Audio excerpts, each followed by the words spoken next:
Assalamualaikum, hello guys, welcome back to my channel Triple Z Action. Kali ini guys, kita jumpa lagi dalam membahas tentang SKD CPNS, yaitu prediksi soal-soal CPNS terbaru dengan 25 soal TWK tentang nasionalisme ya guys, yang pastinya terupdate dan lengkap dengan pembahasan dan trik-trik khusus.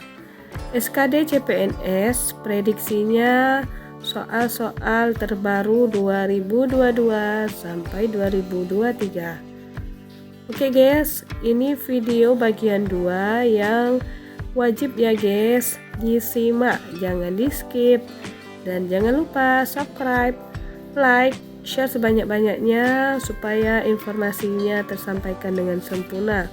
Oke guys, langsung saja cekidot. Oke, langsung saja kita lanjut ke soal-soalnya. Soal nomor 1.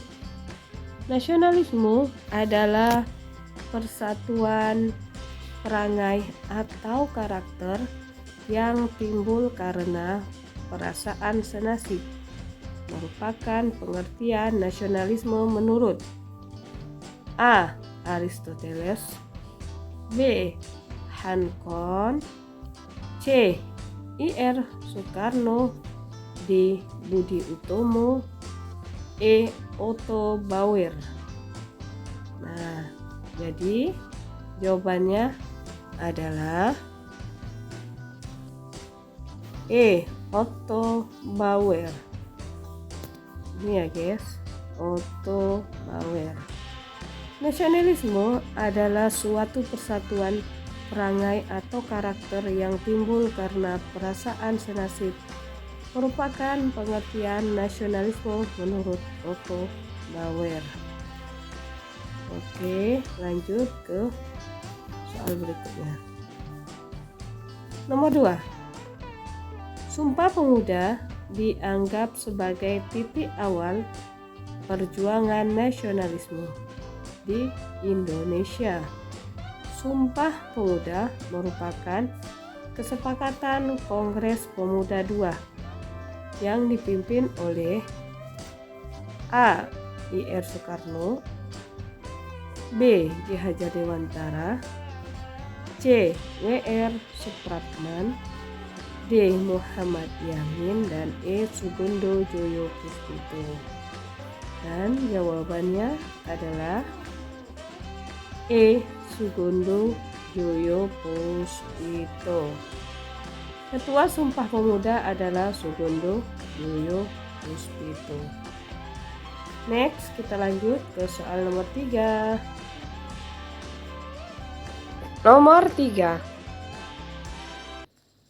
Nasionalisme memiliki prinsip-prinsip utama yang biasa disebut pilar nasionalisme sebagai berikut. Kecuali A. Unity, B.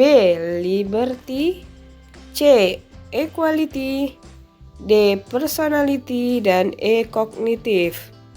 Nah, kira-kira jawabannya yang mana ya yang kecuali? Yaitu E. Kognitif. Jadi yang kecuali adalah kognitif. Prinsip-prinsip nasionalisme antara lain kesatuan atau unity itu masuk ya. Kemudian kebebasan, liberty, atau freedom, atau independence. Kemudian ketiga kesamaan atau equality. Keempat, kepribadian, personality, dan identitas, identity. Dan yang terakhir, prestasi atau achievement. Oke, paham ya? Kita lanjut. Next, soal ke-4. Bangkitnya nasionalisme didorong oleh faktor dalam atau internal, ataupun faktor luar atau eksternal. Berikut ini merupakan faktor internal lahir dan berkembangnya nasionalisme Indonesia kecuali A. Kesadaran untuk bersatu sebagai satu bangsa Indonesia. B. Kejayaan bangsa Indonesia sebelum kedatangan bangsa Barat. C. Penderitaan rakyat akibat politik drainase. D. Adanya diskriminasi rasial. Dan E. Munculnya golongan terpelajar. Jadi jawabannya adalah A. Kesadaran untuk bersatu sebagai satu bangsa Indonesia. Awal bangkitnya nasionalisme belum dikarenakan kesadaran untuk bersatu. Next, nomor 5. Peran nasionalisme yang diwujudkan melalui sikap toleran dalam keberagaman suku di Indonesia dapat kita lihat dari A. Teman-teman menertawai Dio yang senang dengan makanan khas daerahnya. B. Mika merasa tidak kesulitan untuk bergaul dengan teman-teman yang tidak menganggap Mika berbeda meski logat bicaranya berbeda dengan teman-temannya. C. Santi merasa tidak sungkan untuk bergabung dengan teman-teman di lingkungan tempat tinggalnya meski berbeda keyakinan dengan mereka. D. Tidak sedikit teman yang mencibir Dita karena postur tubuh, warna kulit, dan rambut yang berbeda. Dan E. Zain berusaha untuk mendapatkan posisi pekerjaan yang dicita-citakan meskipun kebanyakan karyawan di perusahaannya berbeda keyakinan dengannya. Jadi jawabannya adalah C.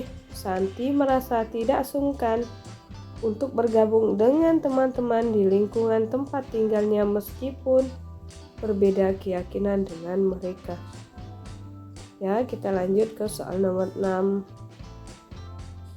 Soal nomor 6. Perselisihan pendapat antar warga negara di lingkungan sosial masyarakat setelah diselesaikan dengan baik, maka tahap selanjutnya melakukan titik-titik. A. Diplomasi. B. Musyawarah. C. Negosiasi. D. Dialog. E. Rekonsiliasi. Jawabannya adalah E. Rekonsiliasi. Rekonsiliasi adalah sama-sama memulihkan hubungan persahabatan ke keadaan semula. Paham ya? Selanjutnya soal nomor 7.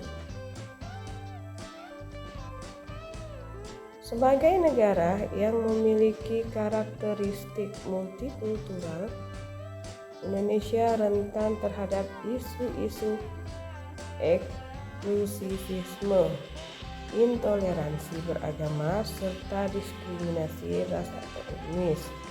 Perbedaan makin tajam sehingga rentan menimbulkan permusuhan dalam masyarakat. Apa peran nasionalisme yang paling tepat untuk menghadapinya? A. Bersikap objektif dan tidak terlibat dalam masalah politik. B. Aktif melakukan kegiatan sosial agar memiliki jiwa sosial. C. Mengenal berbagai ragam budaya masyarakat. D. Menerapkan nilai-nilai Pancasila dalam sikap hidup sehari-hari.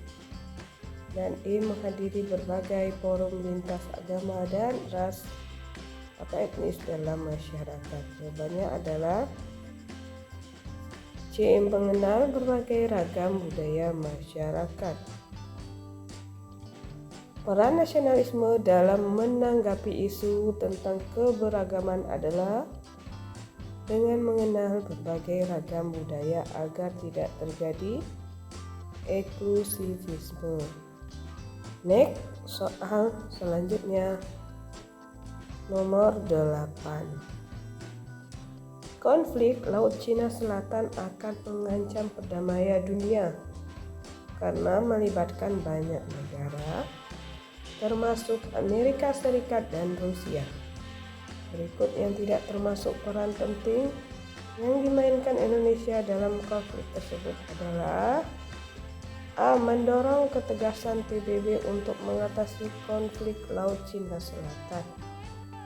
B. Perlu penerapan pendekatan semi militer. Tidak termasuk ya. C.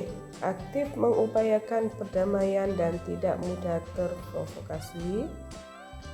D. Mengupayakan dialog untuk menciptakan situasi yang kondusif. E. Mengajak negara-negara ASEAN untuk terlibat dalam konflik tersebut. Kata kuncinya ini ya. Berikutnya tidak termasuk peran penting dalam atau peran penting yang dimainkan Indonesia dalam konflik tersebut adalah jawabannya B. Perlu penerapan pendekatan semi militer, itu tidak perlu dilakukan Indonesia ya guys. Nomor 9, Indonesia adalah negara dengan 5 agama yang dianut oleh warga negaranya. Berikut ini adalah hubungan antara agama dengan negara.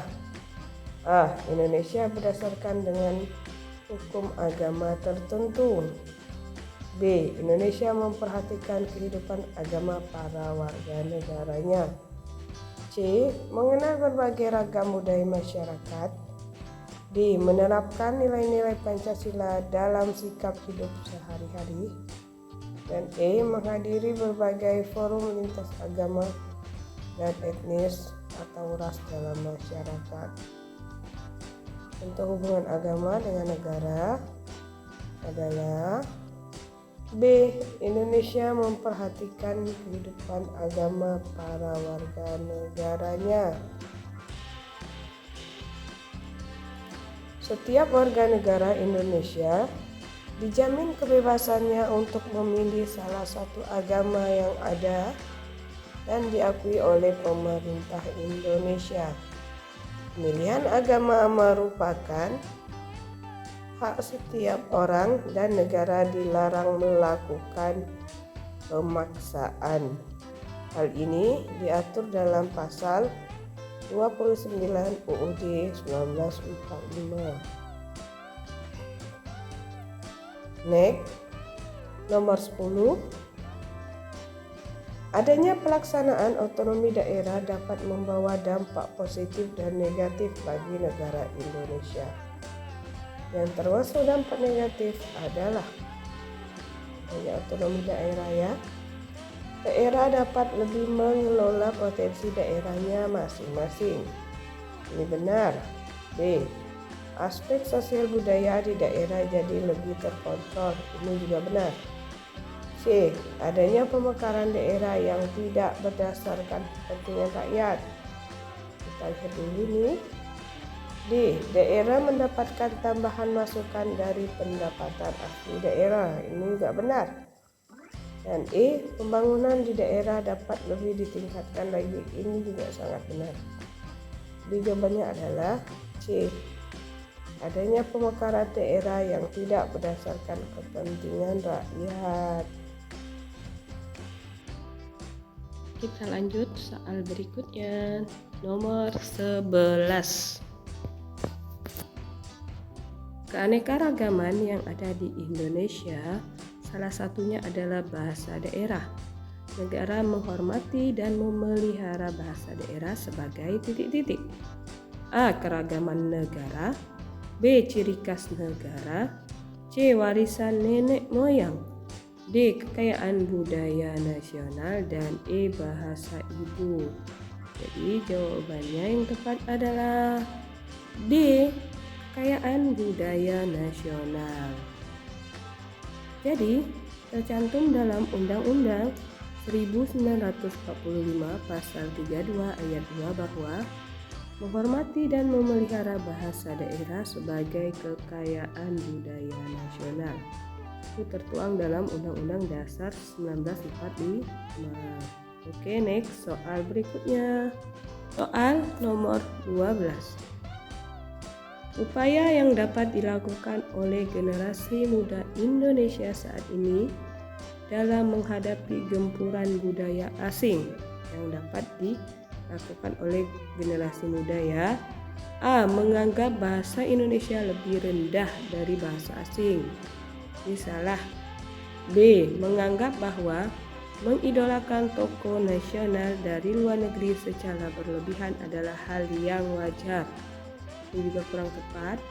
Jadi jawabannya D. Melestarikan kebudayaan lokal agar tidak diklaim oleh bangsa lain. Ini sangat penting ya guys sebagai generasi muda. Oke, next nomor 13. Kasus yang menimpa seseorang ketika tidak memiliki kewarganegaraan atau apatrid terjadi ketika A. Berasal dari negara yang menganut asas ius soli dan melahirkan di negara yang menganut asas ius sanguinis. Berarti dia berasal dari ius soli, melahirkan di sanguinis. B. Berasal dari negara yang menganut asas ius sanguinis dan melahirkan di negara yang menganut asas ius soli. C. Lahir di negara yang menganut ius sanguinis, bertempat tinggal dan melahirkan di negara yang menganut ius sanguinis. Ini dua-dua ius sanguinis. D. Lahir di negara yang menganut ius soli, bertempat tinggal dan melahirkan di negara yang menganut ius soli. Ini dua-dua di ius soli. E. Memiliki status yang tidak memiliki kewarganegaraan dan melahirkan serta tempat tinggal di negara yang menganut ius soli. Jadi yang benar adalah yang A. Berasal dari negara yang menganut asas ius soli dan melahirkan di negara yang menganut asas ius sanguinis. Apatrid atau tidak memiliki kewarganegaraan terjadi jika seseorang anak yang negara orang tuanya menganut ius soli lahir di negara yang menganut ius sanguinis. Untuk mencegah apatrid, Undang-Undang Nomor 62 Tahun 1958 Pasal 10 huruf F menyatakan bahwa anak yang lahir di wilayah Indonesia selama orang tuanya tidak diketahui adalah warga negara Indonesia. Oke, next nomor 14. Sikap keteguhan hati dalam memperjuangkan kepentingan nasional dikenal sebagai keteguhan hati ya. A. Nasionalisme. B. Keamanan nasional. C. Cinta tanah air. D. Kekuatan nasional. Dan E. Ketahanan nasional. Jawabannya adalah E. Ketahanan nasional. Ketahanan nasional adalah perihal keteguhan hati untuk memperjuangkan kepentingan nasional. Menurut Sunarso DKK tahun 2013. Jelas ya. Nomor 15. Pola pikir dan cara pandang bangsa Indonesia terhadap jati diri dan lingkungannya didasarkan pada Pancasila dan Undang-Undang Dasar 1945 merupakan bentuk pengukuhan dan apresiasi terhadap negara yang berdaulat demi sikap nasionalisme yang mengalir dalam setiap perilaku dalam bernegara dan berbangsa. Kemampuan ini dikenal sebagai A. Wawasan budaya, B. Wawasan, C. Wawasan nasional, D. Wawasan Nusantara, dan E. Wawasan individu. Jadi jawaban yang benar adalah D. Wawasan Nusantara. Wawasan Nusantara merupakan cara pandang terhadap bangsa dengan tujuan menjaga persatuan dan kesatuan yang diwujudkan dengan mengutamakan kepentingan nasional dibanding dengan kepentingan pribadi, kelompok, dan golongan tertentu. Oke, next soal berikutnya. Soal nomor 16. Pasal 32 Undang-Undang Dasar 1945 mengandung semangat nasionalisme di bidang, ini pasal 32 ya guys. A. Hak asasi manusia. B. Politik, C. Ekonomi, D. Sosial, E. Budaya. Jadi jawabannya adalah E. Budaya. Pasal 32 ayat 1 Undang-Undang Dasar Negara Republik Indonesia tahun 1945 mengamanatkan bahwa negara memajukan kebudayaan nasional Indonesia di tengah peradaban dunia dengan menjamin kebebasan masyarakat dalam memelihara dan mengembangkan nilai-nilai budayanya. Ayat 2 Negara menghormati dan memelihara bahasa daerah sebagai kekayaan budaya nasional. Paham ya, jelas dalam Undang-Undang 1945 pasal 32 ya guys. Kita lanjut ke soal berikutnya. Semangat nasionalisme dibangun oleh prinsip-prinsip yang salah satunya adalah kesatuan baik dalam kesatuan wilayah, bangsa, tanah air maupun bahasa.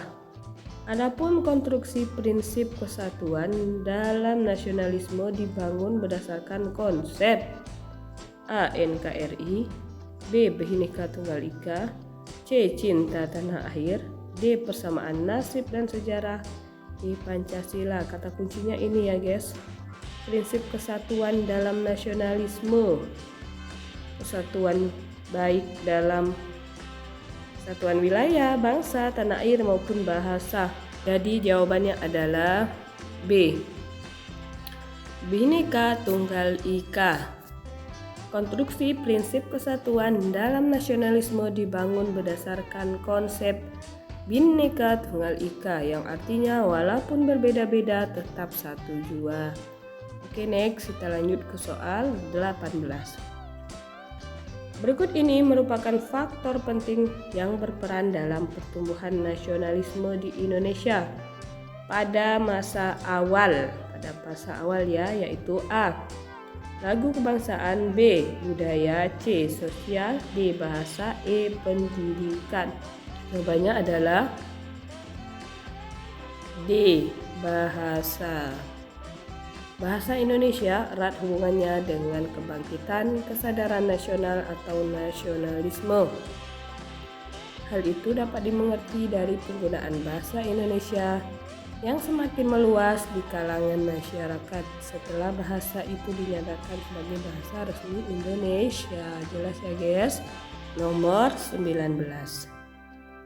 Berikut ini yang bukan termasuk dalam asas pembentuk rasa nasionalisme adalah A. Perasaan senasib, B. Kesatuan tempat tinggal, C. Cita-cita bersama, D. Perbedaan yang mempersatukan, dan E. Tujuan bersama. Yang benar adalah D. Yang bukan ya.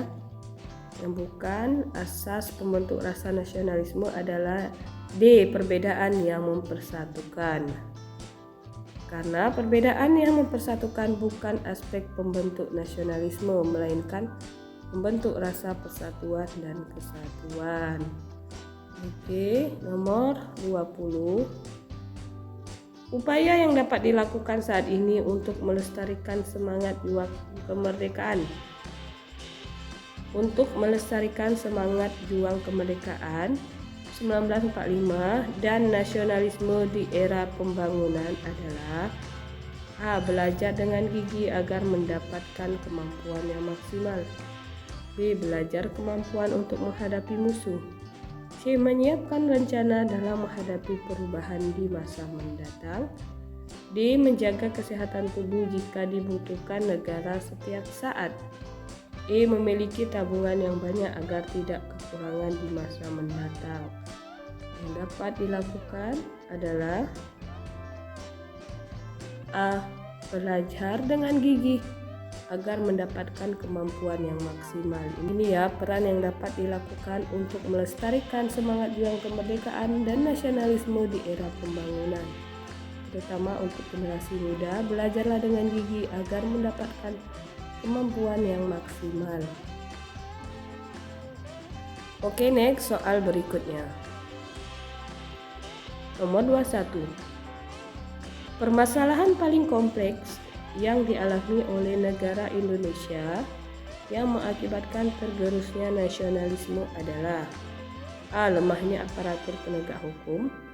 B. Permasalahan disintegrasi kedaerahan.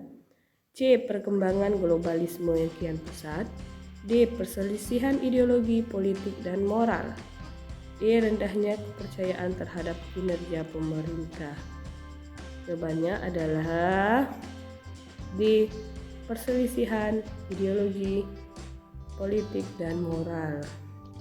Perselisihan ideologi, politik, dan moral mampu mengakibatkan permasalahan kompleks karena ideologi sendiri sudah menyangkut dasar negara, pandangan, dan landasan filosofi suatu negara akibat kurangnya pelestarian rasa nasionalisme di suatu negara.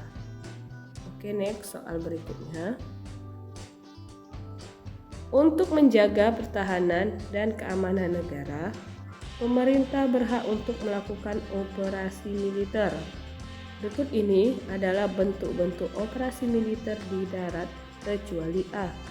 Operasi ofensif balas. B. Operasi perlawanan rakyat. C. Operasi pertahanan pangkalan. D. Operasi pertahanan daerah. Dan E. Operasi tangkap tangan. Jawabannya kecuali adalah C. Operasi pertahanan pangkalan. Ini tidak termasuk dalam bentuk operasi militer di darat. Oke, next, soal nomor 23. Seiring dengan zaman, rasa nasionalisme dan patriotisme itu mulai pudar.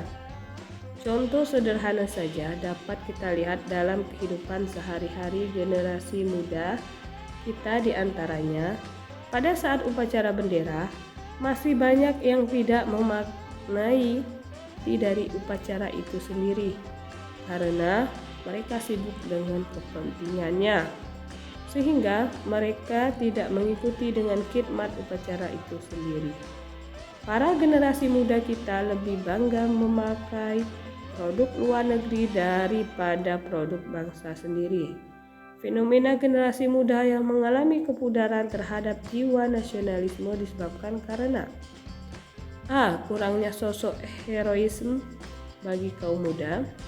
B. Kurangnya daya juang terhadap tantangan perubahan zaman. C. Labeling yang menjadi stigma bagi generasi muda. D. Orientasi nasionalisme adalah sikap dan perbuatan. E. Ukuran nasionalisme dipahami hanya sebatas perjuangan secara fisik. Jawabannya adalah E. Ukuran nasionalisme dipahami hanya sebatas perjuangan secara fisik. Ini ya guys. Kemudian 24. Nasionalisme pada saat ini memiliki tujuan yang salah satunya adalah untuk menjadikan warga negara semakin cinta terhadap kepemilikan bangsa. Tujuan perwujudan sikap dan perilaku yang mencerminkan nasionalisme adalah A. Menghilangkan tuntutan berlebihan warga negara Indonesia. B. Menjamin kewajiban hak warga negara Indonesia mencapai C. Kesadaran hukum bagi setiap warga negara Indonesia. D. Mewujudkan sikap skeptis kepada pemerintahan sehingga tidak mudah percaya terhadap pemerintah. E. Terciptanya masyarakat yang memegang teguh budaya secara berlebihan. Jadi jawabannya adalah A. Menghilangkan tuntutan berlebihan warga negara Indonesia. Oke, next, soal terakhir. Rudy lebih senang menggunakan produk-produk di dalam negeri. Hampir semua barang yang berada di rumahnya adalah produk buatan dalam negeri. Sikap Rudy merupakan perwujudan dari A. Bela negara. B. Nasionalisme. C. Patriotisme. D. Kapitalisme. Dan E. Wawasan Nusantara. Jawabannya yang benar adalah B. Nasionalisme. Karena nasionalisme dalam arti sempit perasaan kebangsaan atau cinta terhadap bangsanya yang sangat tinggi dan berlebihan sehingga memandang rendah terhadap bangsa lain. Ini arti sempitnya. Kalau arti luas, nasionalisme adalah perasaan cinta yang tinggi atau bangga terhadap tanah air dan tidak memandang rendah bangsa lain. Menurut KBBI, nasionalisme adalah paham atau ajaran untuk mencintai bangsa dan negara sendiri. Jadi contoh menggunakan produk dalam negeri merupakan contoh nasionalisme. Oke guys, jelas ya untuk 25 soal TWK tentang nasionalisme dengan pembahasannya. Demikianlah video kali ini. Thanks for watching. Semoga bermanfaat dan jangan lupa ikuti video selanjutnya tentang prediksi soal-soal CPNS terbaru part selanjutnya. Jangan lupa subscribe, like, share video ini sebanyak-banyaknya, dan sampai jumpa. Bye-bye.